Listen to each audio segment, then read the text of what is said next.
Welcome to Pixel Pizza, Did she say pizza? your ultimate source for chiptunes, video game talk, and pepperoni. Delivered to you from Los Angeles and into the digital cyberspace of the 2020s. Pizza power!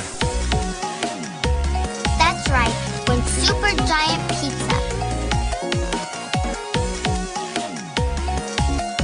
I want a large, thick crust with double cheese, ham, pepperoni.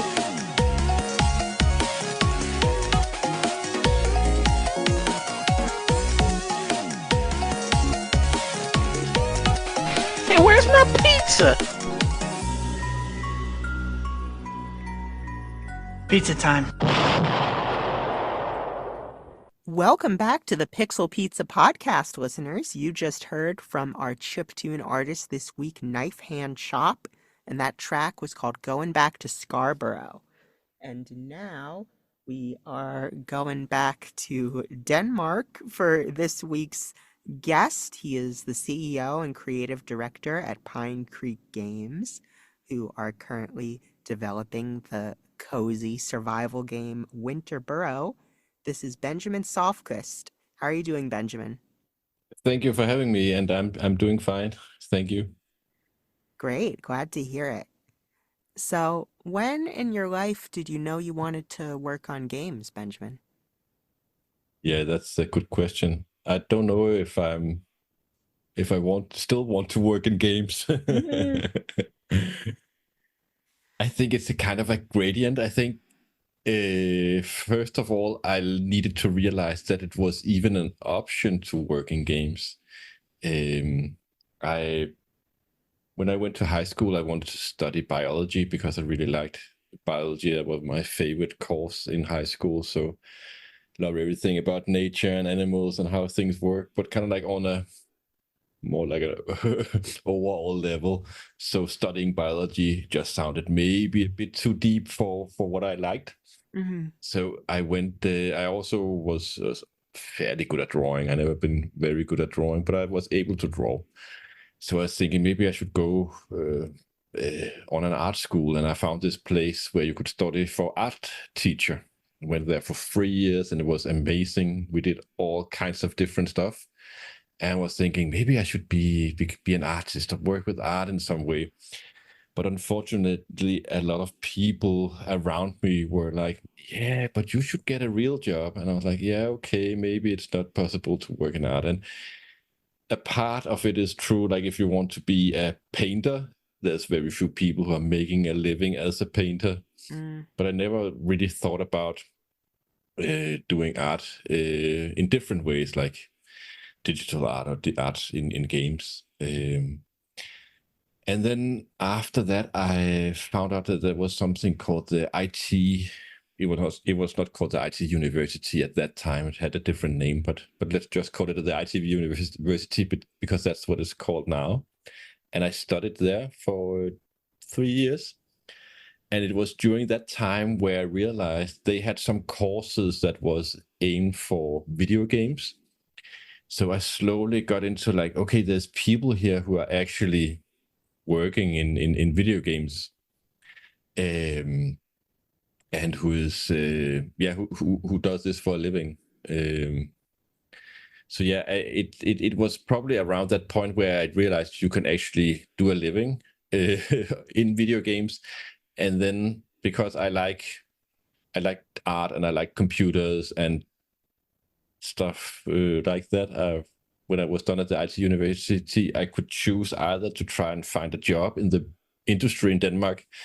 And Denmark is a small country, so our game industry was very small. So I just saw that it would be uphill because I was not really a good 3D artist. I didn't have any game design experience. So I could just see that it would be difficult to send out a resume or an application to a game company and get a job. So I had a really good friend from high school who also studied at the IT University. So after we were done there, we kind of like looked at each other and said, should we try to make our own game studio? And we're like, yeah, let's try that. The worst that can happen is that it fails and we have to go out and find a job after that.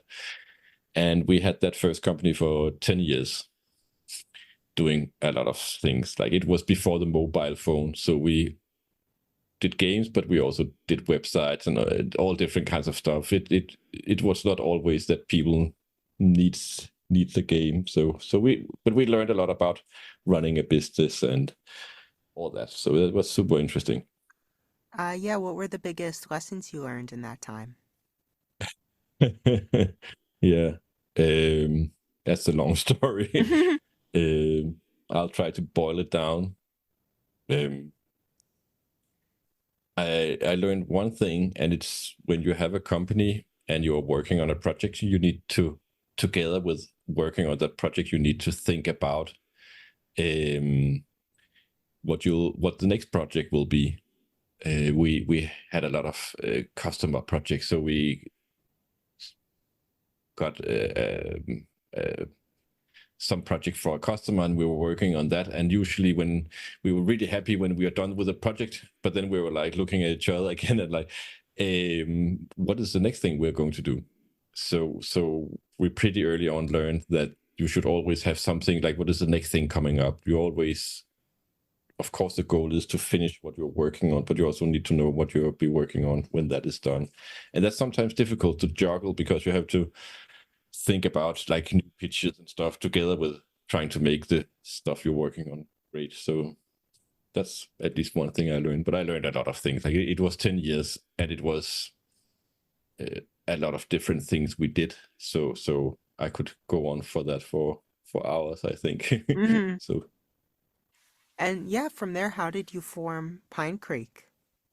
Yeah, so that's also a bit of a long story, but after the first company, the first company did a lot of small games for other companies. So we did other people's games, and it was super interesting. It was small game loops. We learned a lot about making one game loop work, but we always dreamed about making our own games and bigger games that was supposed to be launched in the whole world. So we got some investment in some investor funding for an aeroplane game, and we worked on that for, I think, 2 years, which was also very interesting. Quite a bigger team than we were used to, and a bigger game. Like, it was a 3D game, but that ran out of money because we just ended up having to, like, the project just grew out of budget, and we couldn't find more money. So at some point we just had to stop, like, say goodbye to the team, and I was the last one standing, trying to find some money for half a year, but it didn't succeed. So it just went on pause, and I was thinking that I needed to try something else. And I had a period where I have been playing a lot of a game called 7 Days to Die, which is a zombie survival game. And a lot of people will probably be surprised that Winter Burrow, the idea for Winter Burrow, grew out of that, where I was imagining, what if this game was with the woodland creatures running around? So the squirrels were good at crawling in trees, and the moles were good at digging in the ground, and the mice were kind of like all-round creatures. And then I got hooked on the idea and started working on it on the side. I did some company projects. I did some work for hire on the side. And then I got some public funding. And at that time, I founded Pine Creek Games, and it was 2021. So yeah, that's how Pine Creek Games got founded. Founded basically to support, like, have a legal entity making Winter Burrow.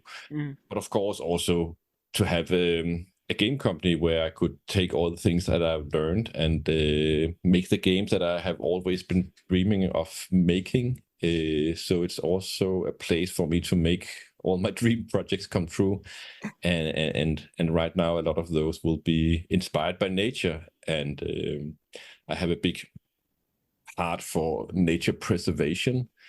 So that will also be a big part of what Pine Creek Games will be, to make sure to at least to help people remember to take care of the nature we have, and try to fix the nature that is currently broken. Yeah.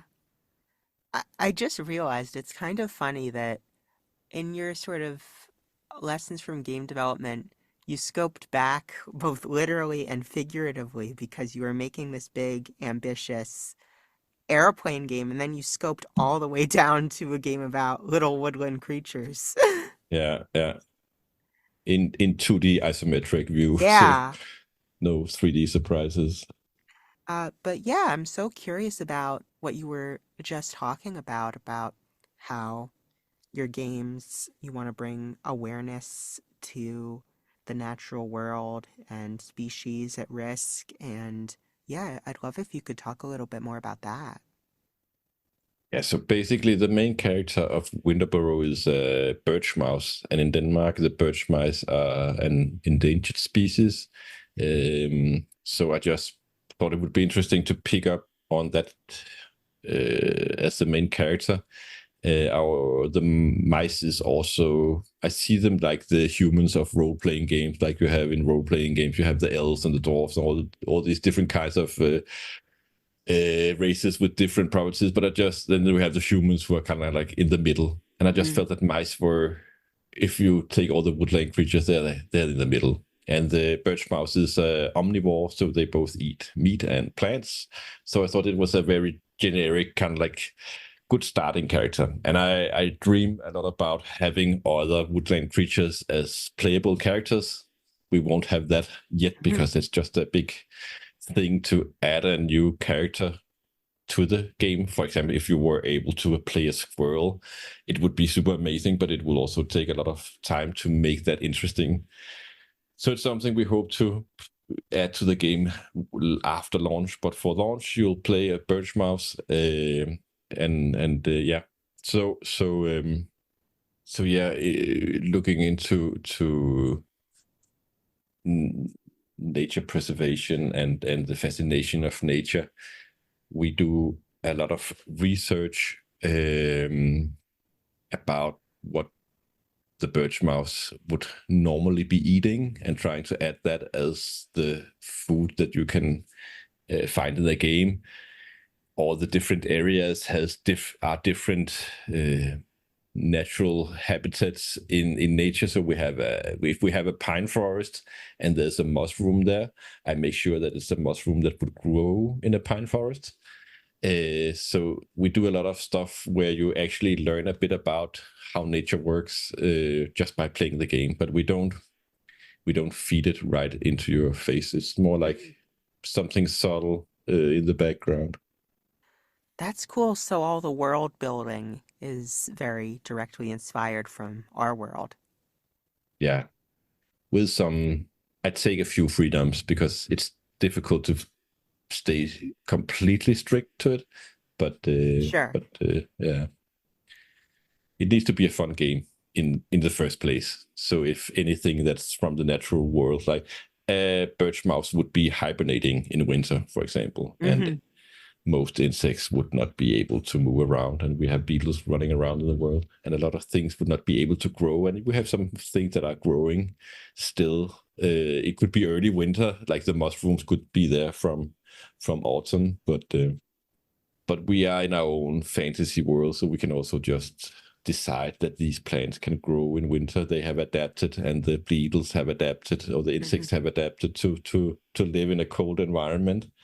So we are free to do those things. There are animals who don't hibernate during winter. They just need to eat a lot.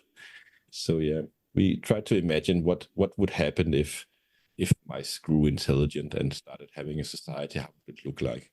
So there's on purpose no trace of humans. It's not that you can find a button or a bottle cap or anything.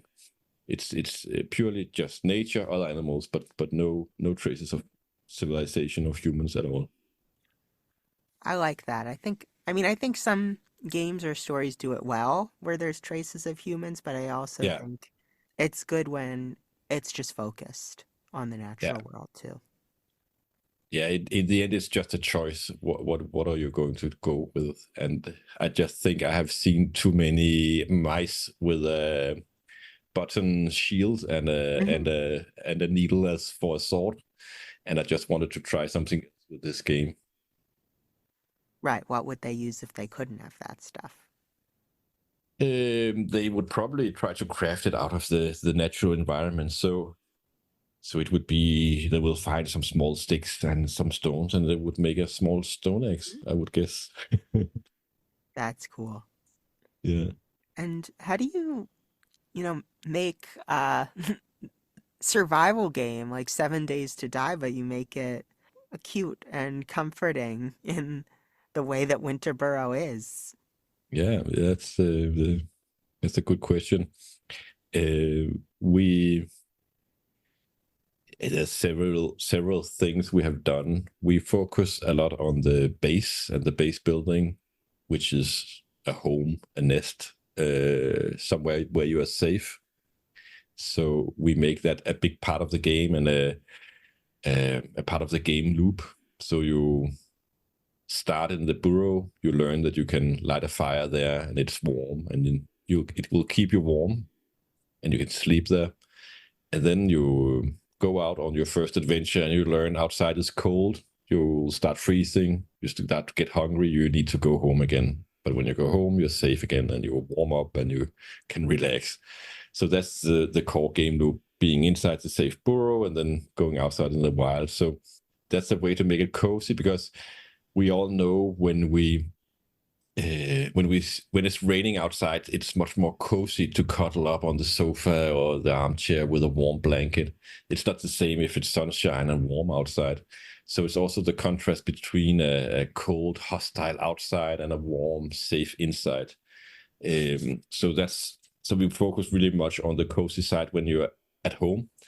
Of course, the art style also helps with the coziness. It's a comic book, fantasy book art style that also lends itself to a lot of kind of like adventures and stuff like that. And then we make. I really like Don't Starve as a game, and a lot of people connect us with Don't Starve because we are an isometric hand-drawn survival game. So that's of course natural to see that connection. I understand Don't Starve as what it's doing as a game, and I really like that. I like playing it together with others and just messing up stuff. But at some point when I play Don't Starve, I come to a point where I want to be able to build the base, build more on the base without losing it every time I die, to have start all over again. I think it also comes when you have I have 3 kids, and you don't have that much time to play. So if you want to learn to get good at Don't Starve and build a base, you need to play a lot to learn all the different things that can go wrong. Sure. And then counter all those things. So a way to make a cozy survivals is also to make approachable for a lot of people. Like, we really want to make a game that is usually a hardcore genre, but make it approachable for a broader audience, because I think some of the basic things that is in a survival game is something that everybody wants to play, but there's just not that many survival games that is made for people who are somewhere who are not hardcore gamers. So we make so if you die, you don't lose everything. You will drop your stuff on the ground, so you have to go and find it again. But that's the only punishment there is.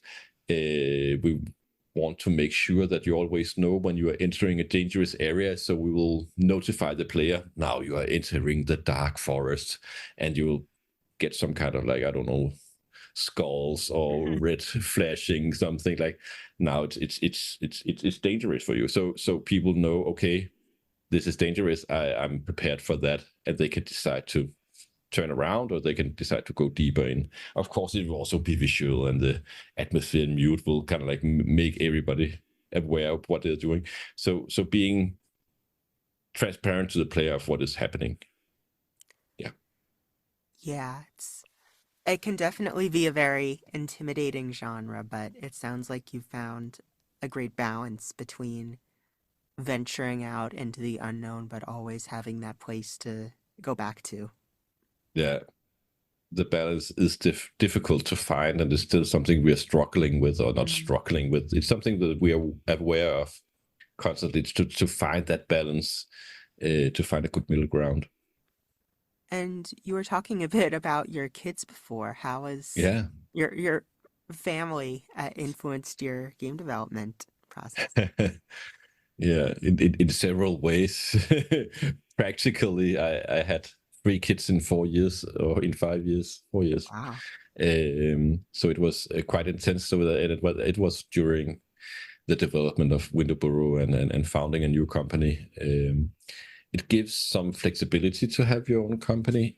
So I think that was a good thing, that I could place my work hours where I wanted to.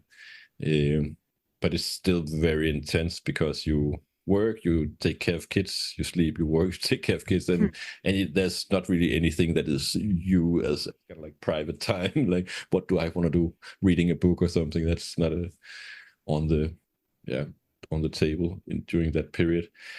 But I think something that it did, when you get kids, I have always been good at playing. I have always been good at daydreaming, and I have also been good at letting myself as an adult daydream and keep playing. I think a lot of people, when they grow older, when they enter the life of an adult, they think that playing don't fit in there. I think it's a cultural thing that you're sometimes told now it's adult life, just work and serious, like paying the bills and stuff. But I always kept a playful approach to life. I think that's super important. In like, we are only here as far as we know once, so why not have a good time while we're here? But when you get kids, you are how do you say that? Like, reminded about how the world looks through a kid's eyes, because you can remember it, but it's kind of like it's a vague memory you have.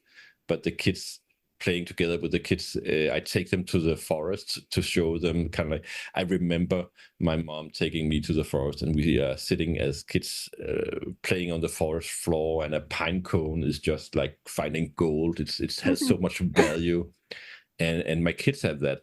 When I come to the kindergarten, they're like, "Oh, I found a stick," and like, "Oh, that's a beautiful stick. I can really live myself into that stick. It's a nice stick," and I think So they help me reconnect with those old memories of playing in nature, or just playing in general as a kid, and that also helps me to when I work on Winter Burrow, to remember that playfulness and that try to create that place. I don't think I can do it 100% with Winter Burrow, because it's such an intense experience to sit and just have an imaginary world on the forest floor. But I think we can bring a lot of it still into the game. Yeah, playing pretend is so important, and I can see especially how it would be a great aid in making games and constantly thinking about the world that you're in when you're playing. Yeah. And sort of on that topic, from a design perspective, what's it like making like a believable world at such a small scale that the player is going to explore, because they're seeing it all from the eyes of a mouse? Yeah,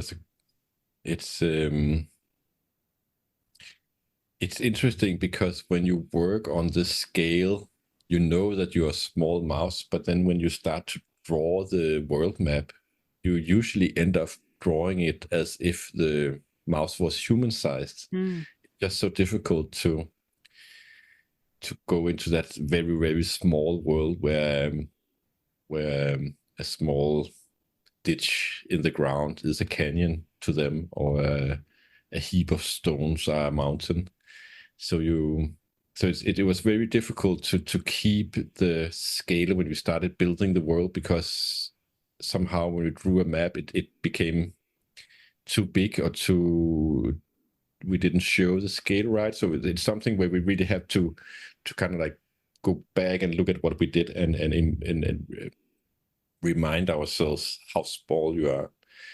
And then we try to add a lot of things that from nature that people know what size they are, like a pine cone or a feather,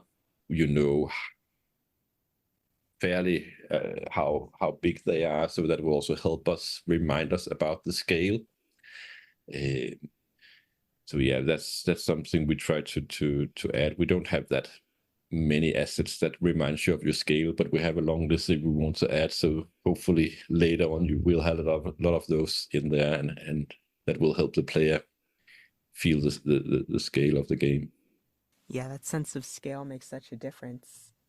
And I mean, you were touching on this a bit earlier, but the art style of the game it has such a sense of nostalgia for me. It definitely Yeah. reminds me a lot of like the storybooks I would read growing up, like Peter Rabbit, Wind in the Willows, things like Yeah. that.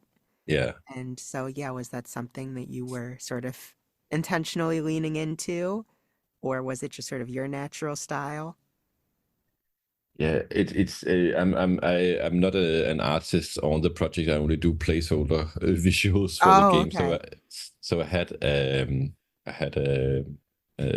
in the beginning of the development of the project, I had a art director called Sarah Nielsen working on the game, freelance, and she helped define the style. I had a huge folder with a lot of images that was of mice living inside a hole in the ground or inside a tree, and there was a lot of Wind in the Willows images, and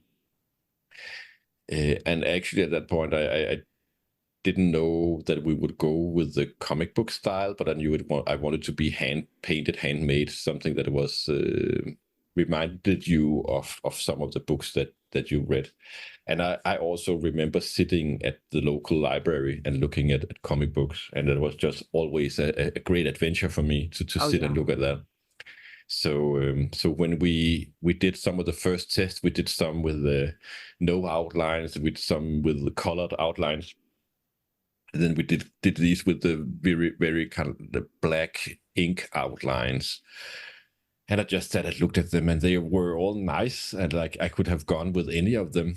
But that's just a funny thing. And then you sit and look at it, and I just felt that because some of the theme, like the mouse that is sitting and having a cozy time in this burrow and is knitting, that going with the black ink outline would give it some kind of edge that would make people understand that this is not a kid's game. It has more than just that to it. So I think that's why we went with that art style, and it just continued from there, I think. Yeah, that's a good point because, yeah, even though it does bring those nostalgic memories for me, it isn't necessarily like super kiddie. It still feels all ages, I guess. Yeah, hopefully at least. Yeah, and I mean, I guess that does get into one of my other questions is like, as far as like target audience and who do you see enjoying this game the most? What is that something you're thinking about in development? Yeah, it's always difficult with pinpointing a target audience. I think I would describe them as people who don't necessarily have that much time to play. It's not that some of them could have, but that would be one characteristic. But it's also people. I feel that there's an underserved audience of people who are somewhere in the middle of hardcore and casual, where they need the games to not be too challenging. They don't have the time to learn like all the kind of like very dynamic, fast reaction-based games, or they don't even, even though they had the time, they don't want to be that fast on the controller. That's just not how they play. It's people who maybe more like turn-based games or games where you have time to think. And I mirror myself a lot in the target group because I have had something that was missing in games. Like I usually I play somewhere in the middle of I like challenges, but I don't like if it gets too challenging. Like it's also too intense for me. I live myself too much into the action. A good example is 7 Days to Die. Sometimes I go into the city where there's a lot of zombies and I fight all of them and I get scared and I run away with 10 zombies behind me and I'm like, that was crazy. And I really like the experience, but then I need a break from that. But I'll also try to remove the zombies from the game, and it also becomes boring knowing that they're not there. So there's something about walking around, not having them nearby, but just knowing that they're there gives it some kind of edge. So I think the audience is people who want that there's a challenge, they want the suspense, they want to know that there's some kind of danger, but they also want the freedom to choose when they approach it, how much they approach it, and to which degree, for how long. So there's always a way to get out of it. So it's not a combat-based game where you have an arena that you step into and a door closes behind you and you're not allowed to progress in the game until you have beaten this arena. Which whenever I try those games, I feel stuck. I feel claustrophobic because I cannot move on. I cannot explore more of the world until I do this thing that somebody is asking me to do, and I'm like, it doesn't make sense to me. So I rather have So I think the audience is somebody who like some kind of challenge, but to their own choosing.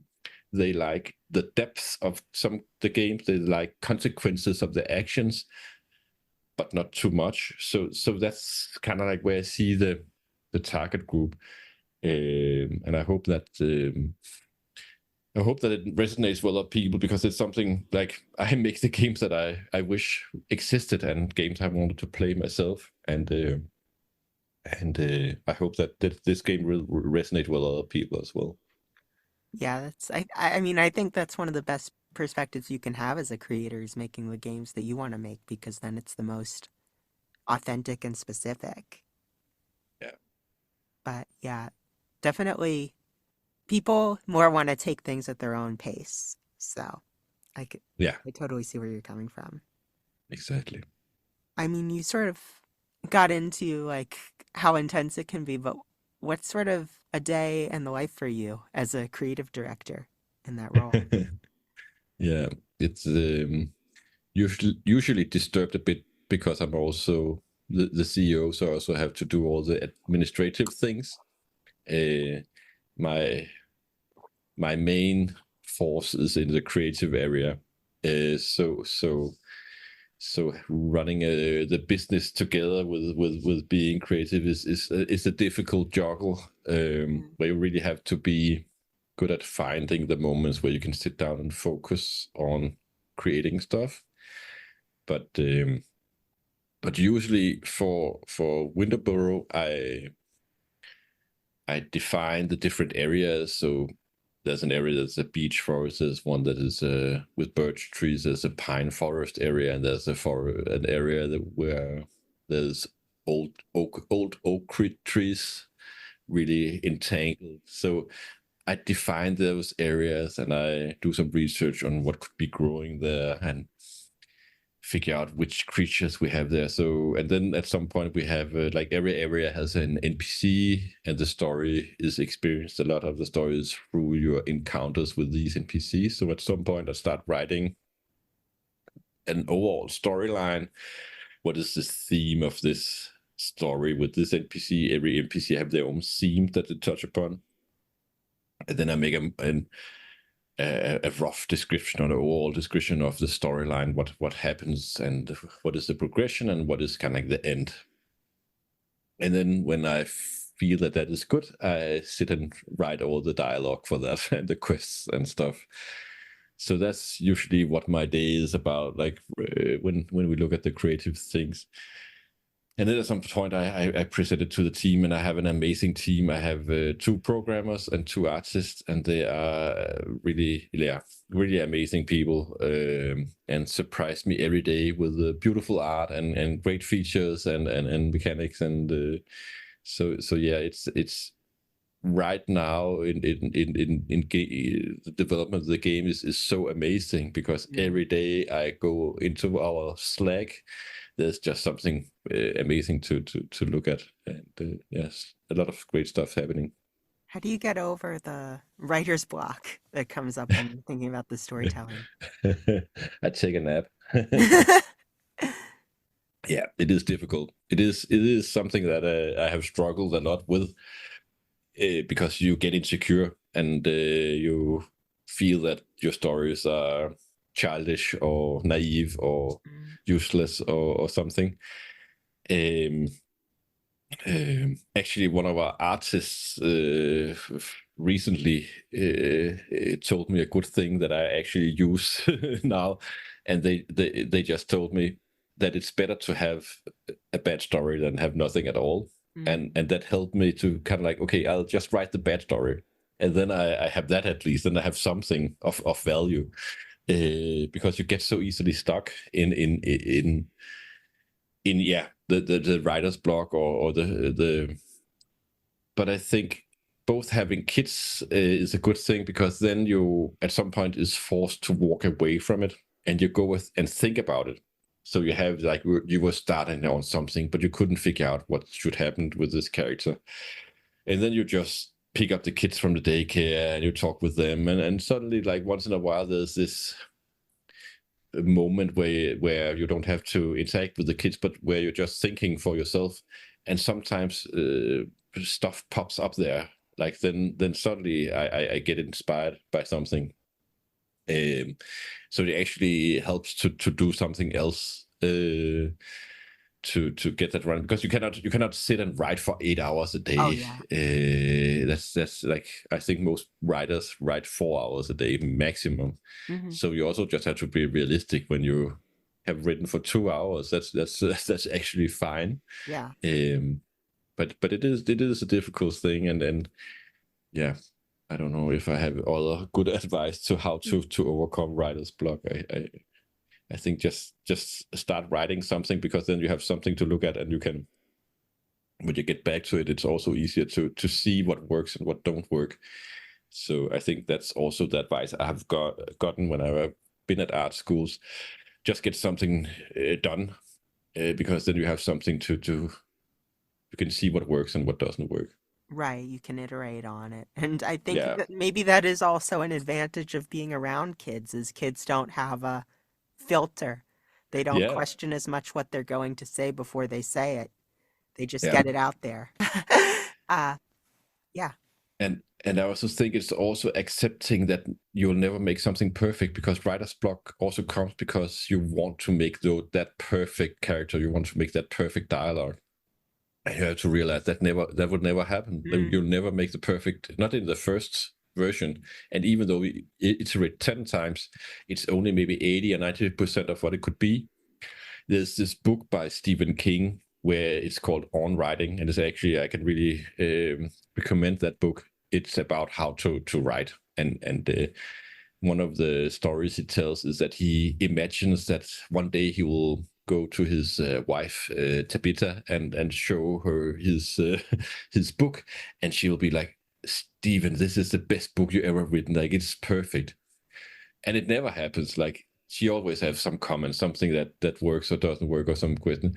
And that's just how it is. We have this, as creators, we have this dream of delivering the perfect work where nobody has questions. They're just kind of like stoked by what we have done, and it will never happen. And we have to accept that. And that's also a way to be good at taking criticism, is to know that even the moment you done your work, you feel that it's perfect, and it should be that feeling you have, because you put everything you had in it, you did your best, so to you it feels like it's perfect, but it will not be perfect to others. So you have to know that even though you have a feeling of have made something perfect, you also yourself, when you get back to it, you need to be able to see your own mistakes, but you also need to know that you will always get feedback from others about what works and what doesn't work. Yeah. So that's also a part of it. That's good perspective to have. And I love hearing what Stephen King has to say about his writing process, because he's so Yeah. open about it and has so many interesting and great insights on just Yeah, sitting down and doing the work. Yeah. But I imagine it also must have been really gratifying recently to see all the teams work at the Xbox showcase for the summer. What was that like? That was crazy. It's still surrealistic to us. It was at Gradient that we realized that we would even be on the show. So we got a feeling that they asked for, like, for the trailer, and there was talks about this summer showcase that we might be on, but there was nobody who told us, we have decided you will be on the showcase, like, let's get ready. It was always kind of like we sent them something and say, oh, this looks good, could you do this and this? And so it was a gradient where I didn't dare to believe that we would be on the showcase, so we just did what they said. and anyway, it's good to have we need an announcement trailer, so it was good to just work on it. But then the closer we got, got more and more like secure that it would happen. But it wasn't until I was sitting and watching the show, and it was also weird because then the show was all these very beautiful looking 3D games with a lot of action happening. And I knew what our trailer would be, and I was just thinking, how will they make our trailer fit into all this? Because it was so different. And then suddenly it just ran over the screen, and I was like, it was amazing. Like, it's like everybody on the team did such a great work to get that trailer ready. Like, we were not ready to be on a showcase when we learned about it, so we just had to do whatever we could with what we had, and added there, like, there's at some point you see the mouse craft an axe, and the axe you see the UI is the first placeholder axe I drew. And I never thought that should be shown to, like, I don't know what the numbers are, but last year it was around almost 100 million people. So that's probably where it will end in some time. But it's a lot of people that is looking at that X that I know that it will not be in the final game. So it will have its life in the announcement trailer. Hopefully I was it will be getting swapped out. anxiety in my gut just hearing that story and thinking about, oh my Yeah. God, everybody's seeing that and getting it all ready for that presentation. I just had to close down a lot. Like, there's a lot of things in that trailer, like from the game footage, that is placeholder, and I knew we didn't have time to replace all of it. So I just had to close down and in my mind and say, okay, this is what it will be. It's good that we are on this, that it's good for the project that we get to show it to so many people. So I would rather have a lot of unfinished stuff there and be on the showcase than the other way around. So yeah, and I think it left such a strong impression on many people, including myself, because it was sort of that breather, and it added to the variety of the show in between all sort of the intense action games, and just seeing, it's nice to hear. a different kind of world to explore and a different kind of tone is also, I think, something that Microsoft can be really good at, is just the variety of games that they like to show on their platform. Yeah. So yeah, that was all the questions I had lined up for you, Benjamin. Was there anything else you wanted to talk about today? I want to say thank you to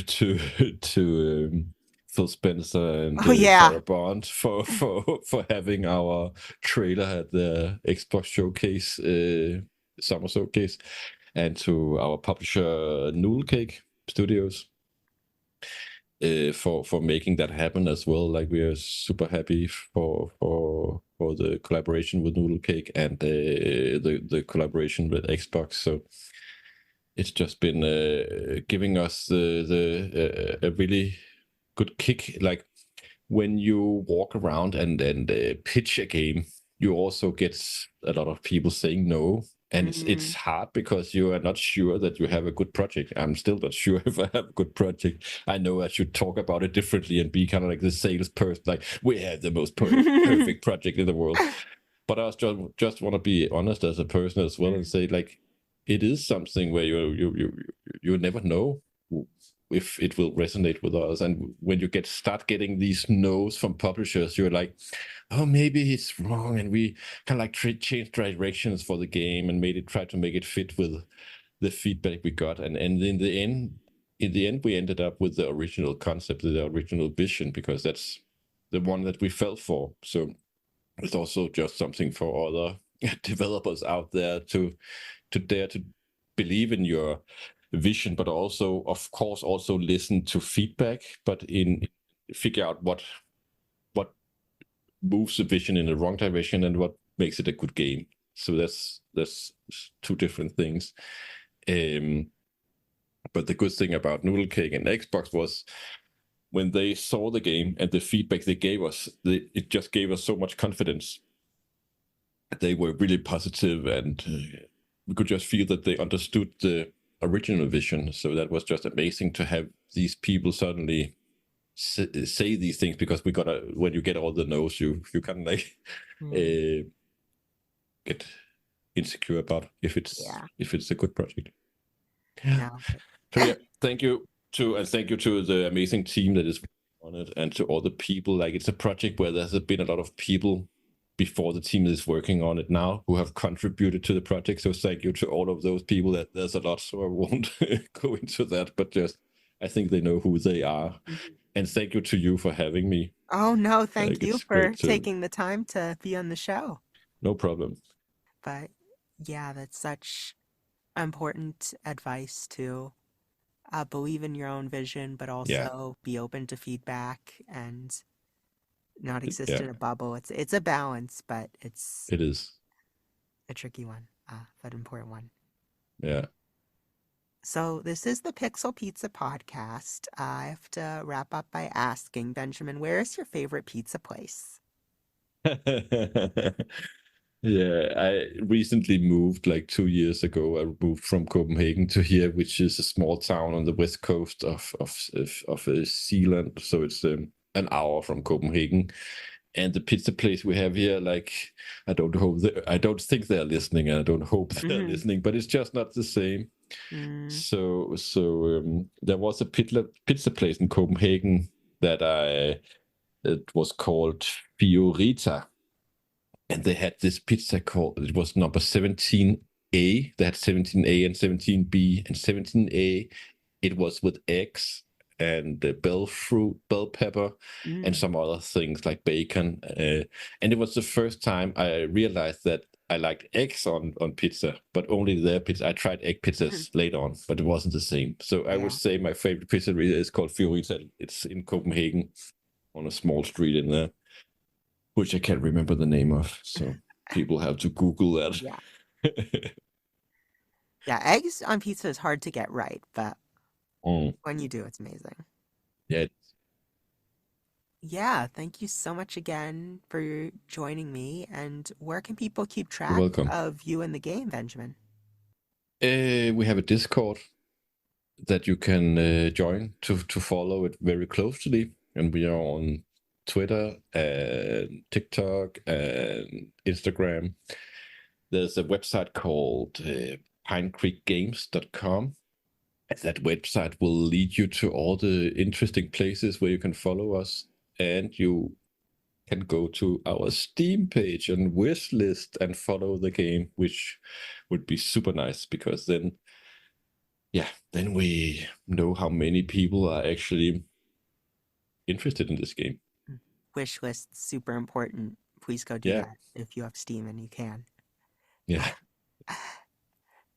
Great. Then that about wraps things up. Now we're going to hear from one more chiptune track from KnifeHandChop, and that's called My Hooded Sweater. So hope you like that, listeners, and we will see you next week with another Pixel Pizza. How do you do? My serial number's 803DRP DM4973C. Nice to meet you.